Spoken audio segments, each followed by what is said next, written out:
Welcome to the deep dive. We take the sources you send us, the things you're curious about, and we dive deep to get you the core insights. That's the goal, cut through the noise. Exactly.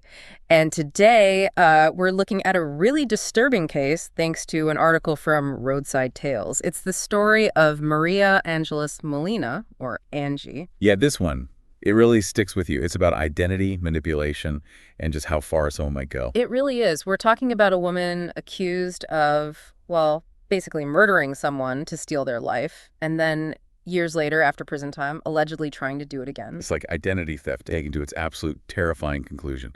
Deception, murder, and now even a reopened cold case from decades ago. So if you want the essential facts, the key takeaways from this whole tangled story, without wading through everything yourself, you're in the right place.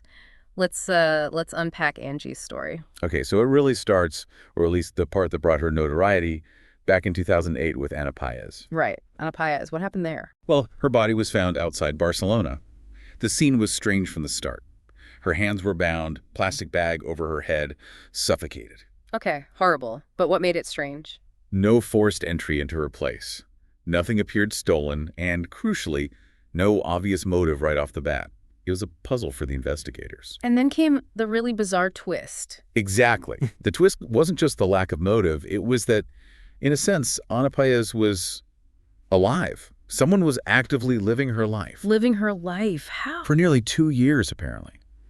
Angie is accused of just stepping into Anna's identity, opening bank accounts, taking out loans, signing contracts, even buying insurance policies in Anna's name. Wow. And traveling, dining out. All as Anna. Apparently so. And the most unsettling part, for almost 2 years, nobody seemed to notice the switch. It makes you think, doesn't it? How well did we really pay attention? It really does. The press called it the perfect identity theft. Yeah, focusing on the mechanics of it. But the prosecutors saw it for what it was underneath. Premeditated murder. And Angie's explanation. She called it a misunderstanding. A misunderstanding. Right.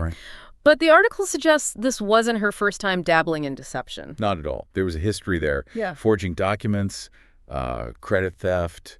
She was apparently very charming, elegant, someone who could really manipulate people. This wasn't some sudden break. It seemed more like an escalation. A pattern. Yeah. Precisely. Not a crime of passion. It seems rooted in, calculated exploitation. And how does she even know Ana Páez? Were they close? Not particularly close, it seems. Introduced through mutual friends. Enough connection for Anna to trust her, apparently. Which Angie then exploited. That's the accusation. Yeah. Luring Anna to a rented apartment. The excuse was a photo shoot. A photo shoot. Seems so innocuous. Deceptively so. The forensic evidence paints a much darker picture. Anna was drugged first, with chloroform, then bound, then suffocated. It was a deliberate sequence. Chillingly methodical. And then she tried to cover her tracks. Very deliberately. The staging of the scene with artificial semen.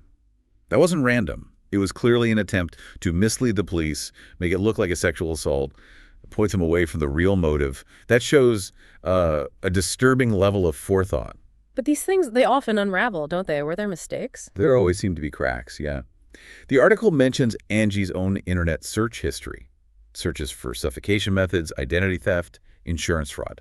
Not exactly searches an innocent person makes in that context. Hardly. And then investigators found paperwork in Angie's trash. Paperwork with Anna's personal details on it. These little things start to build a compelling case. They definitely undermine the misunderstanding claim. Completely. They suggest active planning, research into the very crimes she was later convicted of. So what was the ultimate reason? Why go to such extreme lengths? Money. It almost always comes down to money, doesn't it? There was a life insurance policy on Anna. A big one. How big? €1 million. And here's the kicker.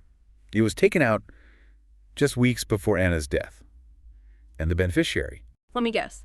Angie. Angie, exactly. That's not just convenient timing. That's a motive staring you right in the face. So the identity theft wasn't the end goal, it was the means to an end. Precisely.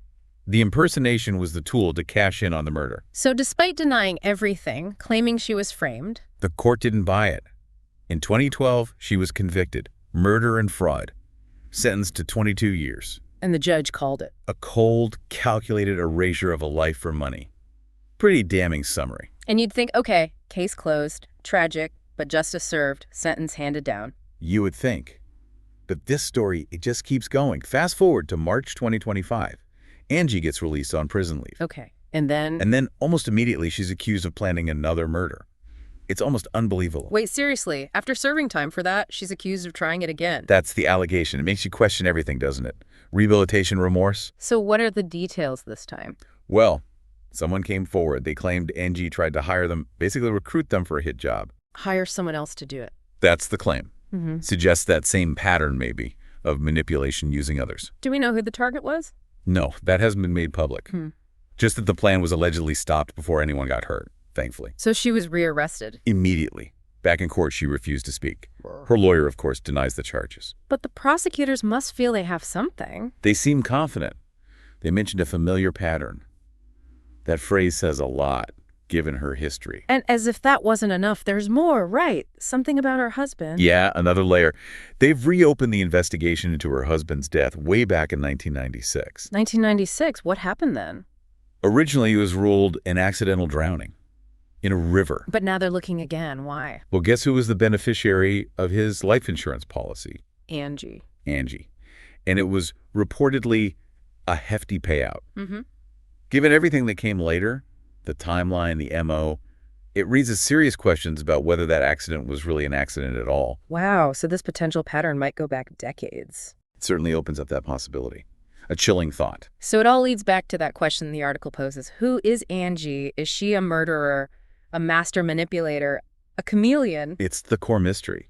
And apparently there's even a Netflix documentary now, came out in May 2025, called Angi, A Fake Life, trying to explore that very question. There's that quote in the article from a former friend that's really stuck with me. Which one? She could become whoever you needed her to be until she no longer needed you. Oof.